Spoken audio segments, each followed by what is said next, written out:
Suits and sneakers from the block to the boardroom. Good morning. Bringing that voice, bringing that black voice, talking about everything from housing, sports, religion, medicine, a way to live.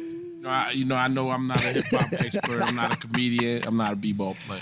But there's that was 3 shots right there. There's a legislation coming out. Cultural zones will allow us to start protecting our communities against gentrification. Nice. Redlining and all that stuff. Set us up. So now what the cultural zones will be geared to do will actually kind of start protecting the neighborhoods where grant monies, state, city, and county resources could actually be allotted to repairing, stabilizing these neighborhoods. And us having this Suits and Sneakers platform as a podcast helps elevate our mission to increase black home ownership, because as different policies come out, different lending programs come out, we get to use this platform to share that information with all the viewers. Black people shouldn't have to live around anybody just to realize property value. Right. That's a So if big I come outside deal. my door and I see you, and you, our house is still worth 1.5. There you go. Yeah. And that's When we think of segregation, black people should not have to live amongst non-black people for their home to have value. yeah, I mean, Because what does that say about black people? Then that would say black people don't have value. it's critical as a real estate community to see neighborhoods stay intact, but more importantly, those neighborhoods be improved. And Everywhere we go, that neighborhood has a bullseye on it, because where we go, the value goes down, and when we move, the property value goes up. Suits and Sneakers Say you don't know comedy. from the block to the boardroom.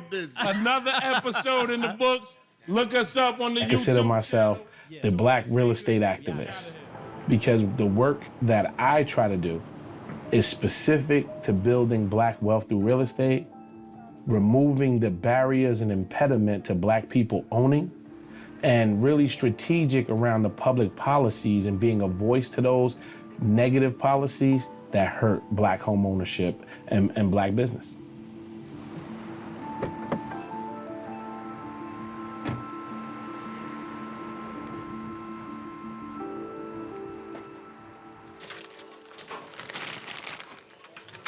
Mr. Jones, what you do today, man?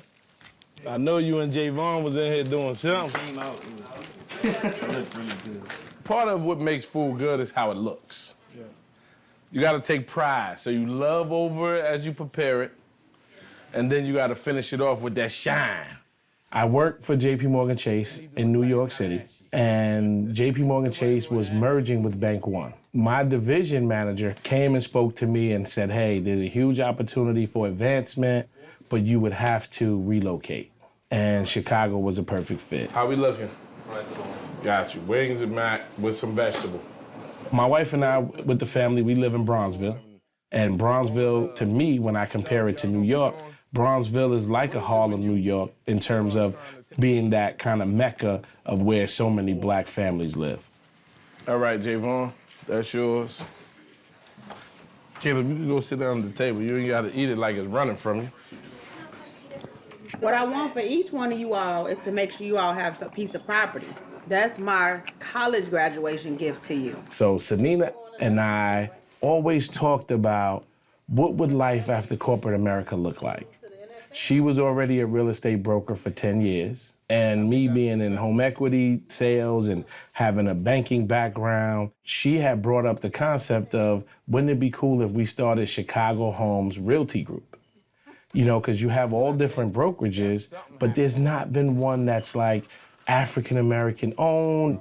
So the beauty of working with my wife is I can miss the things that she always catches, which is the vision. She has that creative mind. We have the community receivership training program tomorrow for the rest of the week, Tuesday, Wednesday, Thursday.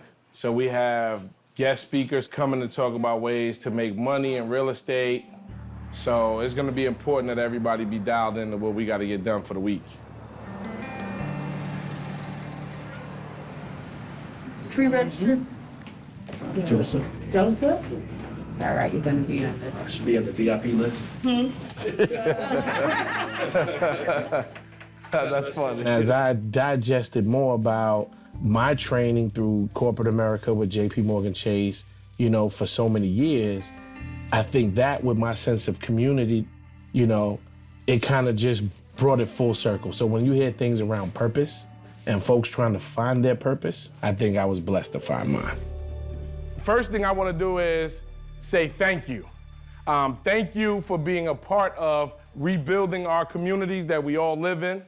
The purpose of this community receivership training program is really to bring attention, awareness, and a track for Black business owners like ourselves and real estate professionals in these communities to actually take advantage of the economic, and I stress, economic opportunities that are before us. The goal of what we're working on here is to build a scalable process for Black businesses in real estate in these neighborhoods to capitalize on the economic opportunities in these neighborhoods. And to create The community receivership training program that we birthed, it really came about because several Black activists in the city of Chicago saw issue with how housing was being managed and its adverse impact on the Black community and the wealth strip that was taking place.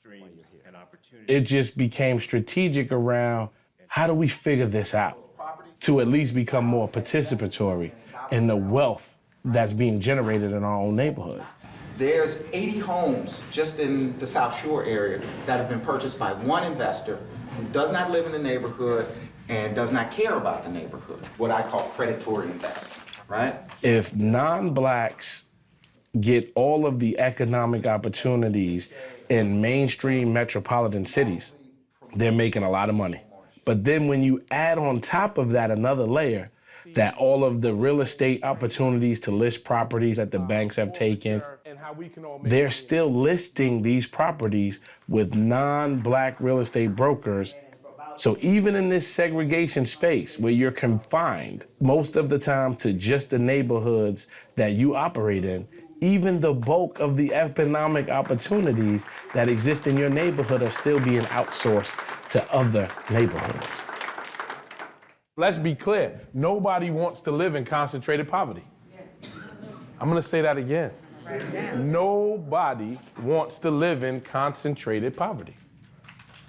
And we're the ones that should make the money to fix it, and we're the ones whose kids should benefit from it.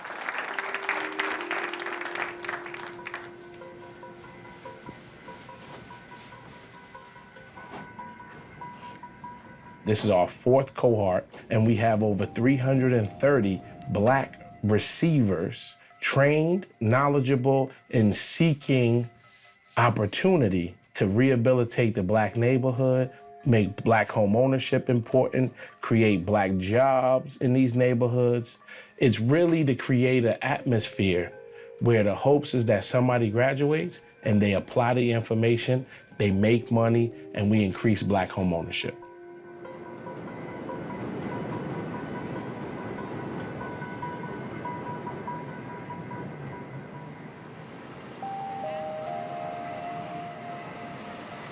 I am the first Black receiver of a high-rise building in downtown Chicago. This legendary receivership, I get calls from overseas because folks cannot believe that a Black man in the city of Chicago is the private receiver of the Pittsfield building downtown. The Pittsfield building is a beautiful landmark inside and outside building. It's 40 stories. Over 353,000 square feet. We've done more in that building in the year and a half that I was appointed as receiver than had been done for over 12 years. So the honor of being the private receiver to stabilize that building was an honor. The fact that the judge had confidence to give me as a Black receiver an opportunity to do so was an honor. And the folks that we worked with, it was an honor, and I feel we hit the ball out the park. You get emotional sometimes because This is the life's work that you've been working towards to create these opportunities, not just for yourself, but for others. Well, that appointment was bigger than Courtney Jones. That appointment was saying, Black people have arrived. Black people have a true opportunity.